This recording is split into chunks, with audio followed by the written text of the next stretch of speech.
Paul Alliku tööd on vormiotsingute ja väljakutsete rohked. Figuuride ja esemete rakursid, poosid ja maalilaad kunstnikule ainuomane.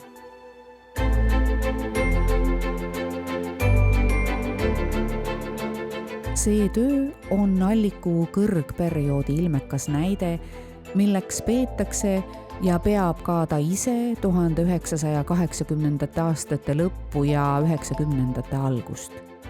Just siis valmis rida õhulise atmosfääriga aktimaale, natüürmorte ning portreid, kus pintslijoon lõi koos värvilaikudega mängeldes liikuvaid kompositsioone.